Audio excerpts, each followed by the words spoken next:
The outpost had been dead for years, but it still hummed with the kind of quiet that never truly dies. Wind slipped through the gaps in the corrugated roofs, stirring sand into low whispers. The walls leaned under their own weight, and the radio tower, half collapsed, half forgotten, creaked with each gust, its cables moaning like an animal in sleep. The sun, swollen and white, hung above everything without pity. The jackal came at dusk. He was small, lean, his fur the color of scorched straw in moonlight. He moved through the silence as though it were something tangible, something that resisted him. Every step left a faint print in the dust, and every print was swallowed almost immediately by the wind. He stopped near the edge of the compound. 4 buildings, 1 rusted water tank, a chain-link fence that led nowhere. His ears twitched. He listened. There was nothing. No birds, no insects. Not even the thin drone of electricity. Just the world, waiting to see who would speak first. The jackal lifted his nose. The air tasted of rust and memory, the faint sweetness of dried fruit, the bitterness of metal. Somewhere beneath it all was something older, a trace of men and fire and oil. He padded toward the old mess hall. The door was off its hinges, lying half buried in the sand.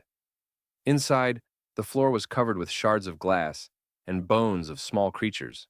Mice, perhaps, or something that had tried to outlast the heat. The jackal sniffed the air again. Then he made a sound. It wasn't quite a bark, not quite a howl, just a sharp, clipped cry that cut through the dead air. The echo bounced off the empty walls and returned thinner, smaller, until it faded into dust. He tilted his head. Silence, it seemed, had been sleeping here for too long. Now it stirred. Outside, the wind picked up again, curling around the towers. A piece of sheet metal clanged once, breaking the stillness. The sound carried far, too far, across the plain. The jackal froze, ears forward. He waited, but nothing followed. Then he began to move again. Not quickly, not in fear, but with the careful precision of something that knows how to hunt what cannot be seen. At the base of the radio tower, he found a ladder half swallowed by sand. The metal was hot even in the fading light. He sat beneath it, tail curling around his paws, and watched the sky begin to turn. The first stars were faint, trembling above the horizon. For a moment, the outpost looked alive again. The tower's shadow long and thin, the windows glinting like eyes. The jackal's gaze drifted toward the control room, where the roof had collapsed. He could see the skeleton of a table, a tangle of wire, and something else. A shape slumped against the far wall. He moved closer. The smell reached him first, dry leather, dust, and the faint iron tang of time. He stopped a few feet away. It was a man, or what was left of one, wrapped in the remnants of a uniform. The insignia faded beyond recognition. His head rested against the wall, his jaw open as if he had been about to speak, but changed his mind. The jackal sniffed, once, twice. Then he sat. He didn't touch the bones. He didn't need to. He only looked at them with the strange, knowing patience of a creature that has seen men before, alive and dead, and found both unremarkable. Outside, the wind fell still again. The silence returned, heavier now, aware of itself. The jackal raised his muzzle and let out another cry. Longer this time, lower, somewhere between hunger and ritual. It echoed through the outpost, through the rusted walls and broken glass, through the tower's hollow frame. When it faded, something changed. The silence didn't return immediately. Instead, the air seemed to hold its breath, listening, waiting. Then, faintly, from somewhere deep in the desert, another cry answered. The jackal froze, eyes narrowing. The sound was far, too far, but it was real. He tilted his head toward it, the muscles in his body tensing like drawn wire. For the first time since he'd entered the outpost, he smiled, or something close to it. His tongue flicked out, tasting the air. The silence had made a mistake. It had answered. The jackal stood, tail lifting slightly, and trotted toward the sound. The sand whispered beneath his paws, the outpost shrinking behind him, its rusted bones fading into the night. Above, the stars burned faint and cold, watching but refusing to intervene. The desert exhaled. The wind began again, carrying the faint hum of something old, the tower's last voice, or maybe the echo of the cry that had dared to break its stillness. The jackal didn't look back. He had found what he came for, and as he vanished into the dunes, the silence followed, limping after him like prey that had finally learned it could bleed. By dawn, the desert had swallowed the outpost. Only the top of the radio tower still showed above the dunes, a crooked line of metal against the dull white light. The air was colder now, heavy with dust. The horizon wavered like water that would never come. The jackal had followed the echo through the night, that faint, impossible answer from the dark. It had led him miles across the flat earth, through dry wadis and over cracked riverbeds. Every few steps, he stopped to listen.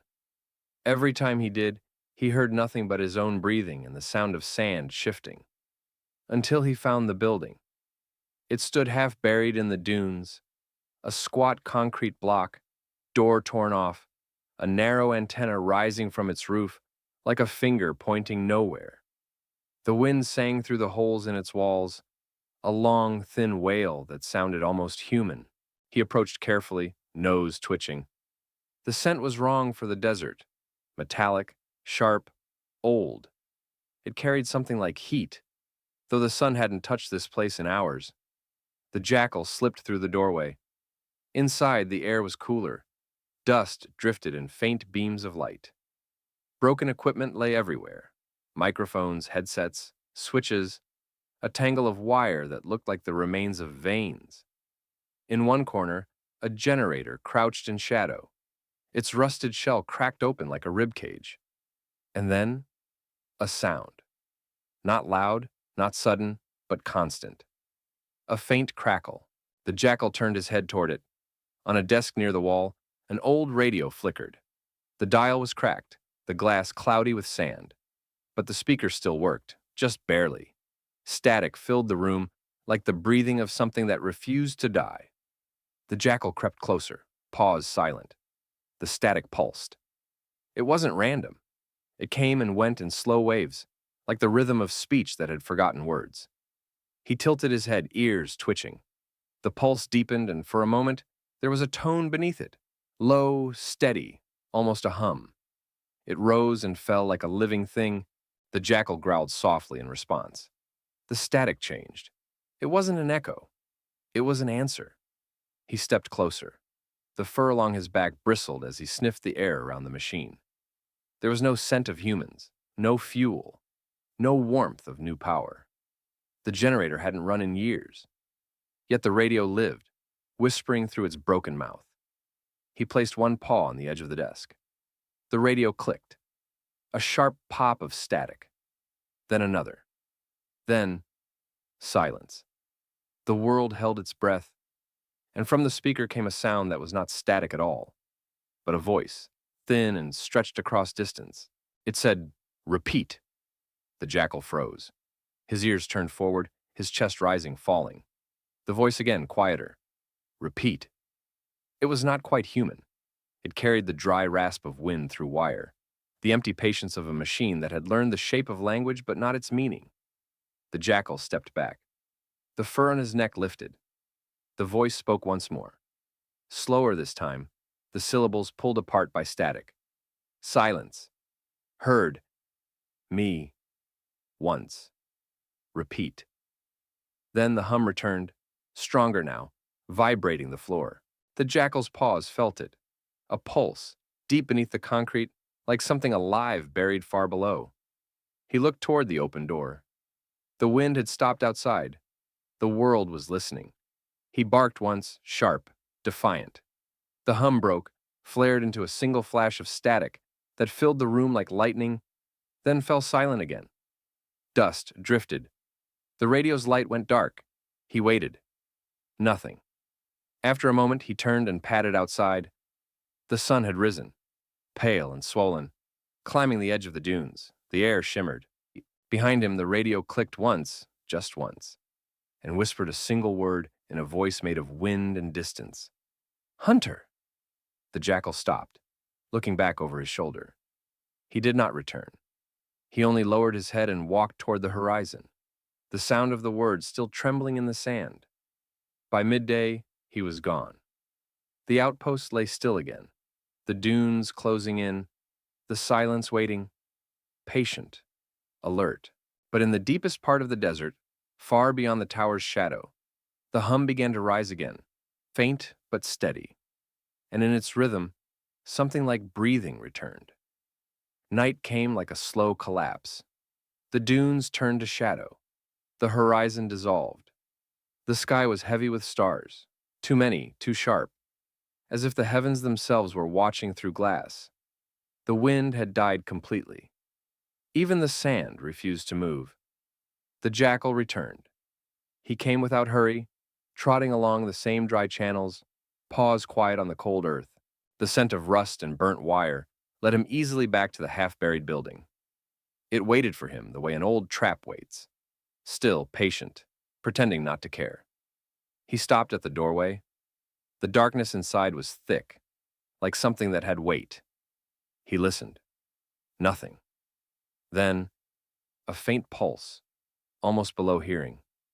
A low hum, like the desert itself, clearing its throat. He stepped in. The air was colder than before. The radio on the desk glowed again, though the generator beside it was silent and dead. Its light flickered, thin and colorless, like the last ember of a fire that refused to die. The jackal crouched low, watching. The static began softly, a whisper. Then it rose, shaping itself into patterns.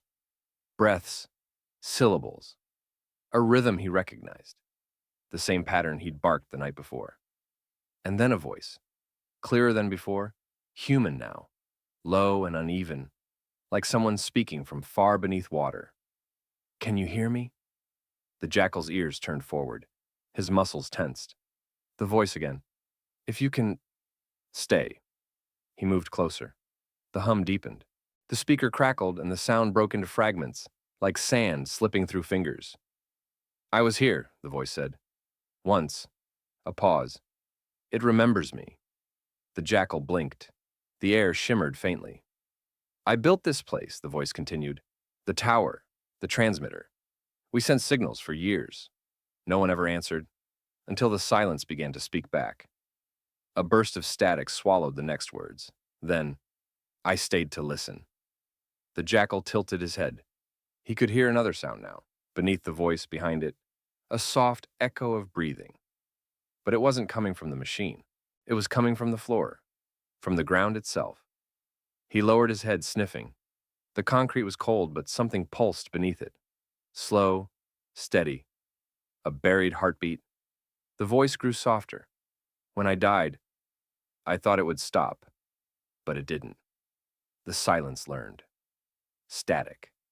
A long hiss. Then, faintly, it learned my voice. The jackal's tail twitched. "Now it hunts," the voice said. "It listens for anything that breathes, anything that remembers sound." The light from the radio flared suddenly, white and blinding. The jackal stepped back, teeth bared, a growl rising in his throat. The hum became a roar, deep, endless, shaking dust from the ceiling. The air around him vibrated. The walls groaned. Then, cutting through it all, "Jackal!" He froze.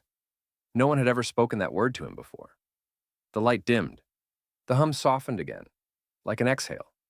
"Jackal," the voice said once more. Calm, familiar, almost kind. "Don't run. The silence will follow. It always does." He stood still, panting. His reflection glimmered faintly in the cracked glass of the radio. Golden eyes, narrow and alive, staring back through static. "Stay," the voice whispered. "Listen." The hum steadied. It no longer sounded like a machine. It sounded like breath, deep and slow. The jackal could hear it in his ribs now, in his paws, in the sand itself. He stepped forward and placed one paw gently against the metal casing. The vibration met him instantly, a rhythm that matched his heartbeat. For a long moment, he stood like that, animal and machine, both breathing, both listening. Then, the voice changed, softer, fading. "You're not alone anymore. You never were." The glow faded to red. The static thinned into silence. The jackal stayed a while longer, waiting for the hum to return. It didn't. When he finally turned to leave, the stars outside were dimming, hidden behind a wind that had begun to rise again. He looked back once. The radio light flickered faintly, just once, like an eye closing. Then, he walked out into the dunes. The wind carried sand over his tracks, erasing them before dawn. Far beneath the earth, under concrete and dust, something pulsed once, a heartbeat not his own, before the silence settled again. And above it all, the desert began to hum.